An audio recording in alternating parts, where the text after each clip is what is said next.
However, in the case of, for example, Miriam Pace, who was killed so tragically, this will be the first Christmas for her family without her. What are your views about the case of Miriam Pace?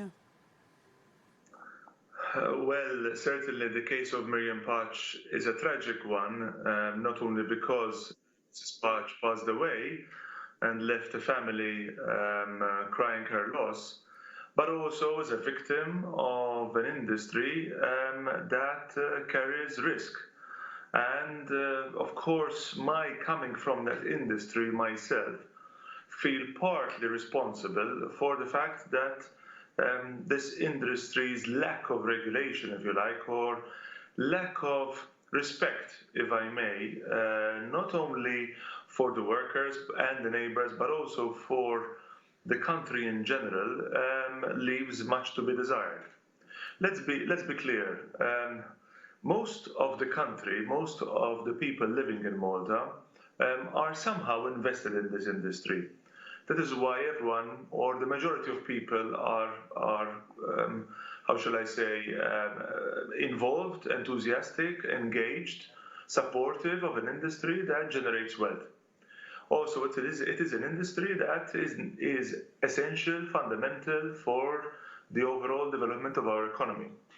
However, like all other industries, all industries need to move according to rules, which are based on safety, clearly, but also respect. Respect for the people working in the industry, the workers themselves, the developers themselves who take risks in doing projects like this, certainly neighbors, and here we are remembering Mrs. Pace's life in being lost on the way. And of course, all the neighbors and all the country that suffers from maybe the injustices or the lack of respect, I'm going to use this word, emanating from this industry. Let's not beat about the bush. This is an industry that lacks serious regulation. I'm not talking about the planning authority that exists, but lots of bureaucracy at the planning authority and, however, lack of regulation when it comes to the quality of what it is that we produce. We have for so many years, for hundreds of years, been building pretty much in the same way, using pretty much the same materials, with very limited development of technology. Apart from craneage and instruments such as pumps and so on, there has been very little investment in what should be an industry that should really propel us into the future. Not only because we do things better, to better quality, but because it also does that in respect of all those parties that play in the industry, generate economy in the industry, but has to live with this industry. Maybe one thing I wanted to add because otherwise they come very long, is that COVID in a way it was a great time, well, a bad time in itself because COVID generated so many shortcomings, so much worries and deaths as well, as I may, and people being sick on the way, clearly now on the eve of a vaccine, which is brilliant news.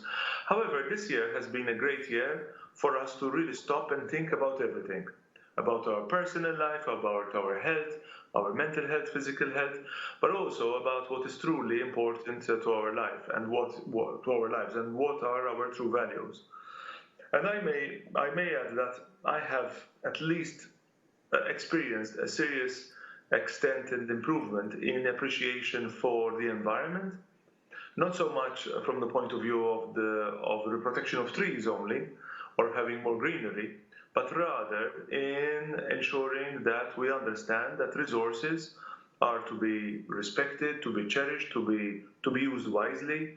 Our zero carbon economy objective in this country that we now all agree and we talk about will hopefully I might say, because I still have to see light at the end of this tunnel, but hopefully will drive change in all industries, including the building industry, that will see us respect each other more, respect our neighbors more, respect the players in the industry more, but ultimately, rather than the building industry, rather than take away from the environment, from the resources of the environment, can at some stage start contributing towards that environment and the wellness of the neighbors that live around any project.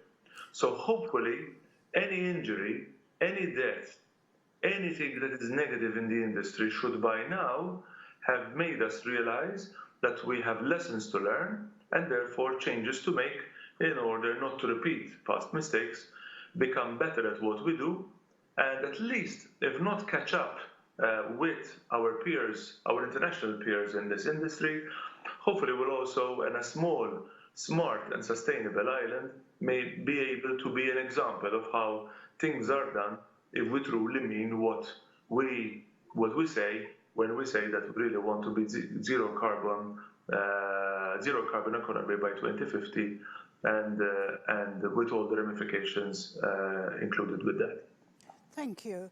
In your opinion, as an architect, what are your views in the way we can improve our environment and the use of materials and the design, the materials for building and the design of building? Thank you for that question. The principle here is that for us to be able to achieve our objectives, Leah, in zero carbon economy, are mainly low-hanging fruits lie within the building industry and in transport.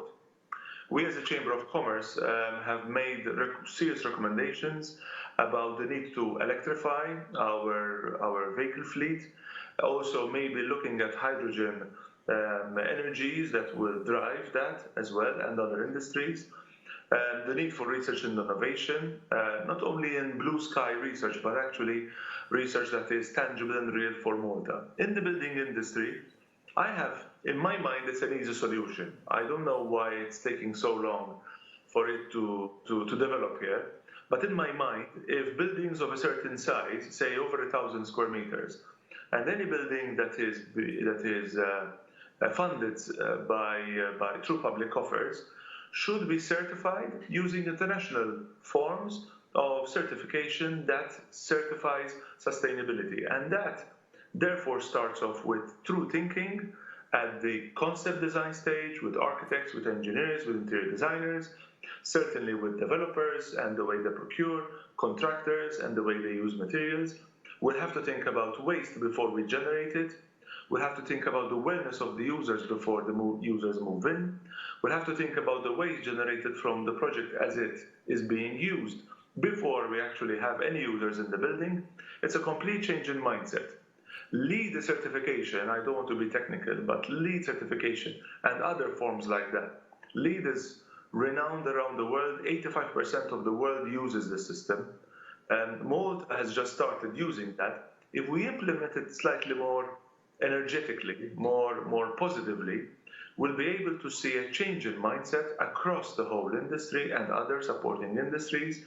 And that is where we will be able to see construction projects contribute towards the environment rather than take away from it. I know it's a tall order in the minds of most people in Malta, but this exists already internationally. I've had the luxury of working in a number of other countries, and we have used the system. Technology exists, local expertise exists, so it's right about time that we start implementing the changes that are clearly written on our wall in order to be able to see a true shift in the manner with which this industry and other industries connect and therefore respect our country. Thank you, Mr. Xuereb. Let us hope. And just to close, perhaps a Christmas message for our viewers today. Certainly, Leah. This is Christmas. It's going to be a different Christmas, not necessarily as family-friendly as we wished it to be, but certainly we have been responsible over the last 9 months. I have been appealing to all the peers that I connect with for us to be responsible, to be positive, to be also creative in the manner with which we relate to each other, conduct our business, but also on the eve of Christmas, we really need to connect with our peers as remotely as possible, be connected with our little bubbles, our families, in order to ensure that as soon as we are all in line to be vaccinated and generate what we hope to be the cherished herd immunity we have spoken about, which will hopefully happen sometime in the first half of next year, then we'll have lots to celebrate. If we take too many chances, if we take risks, we might be prejudicing our own health and our ability to be able to arrive to that target.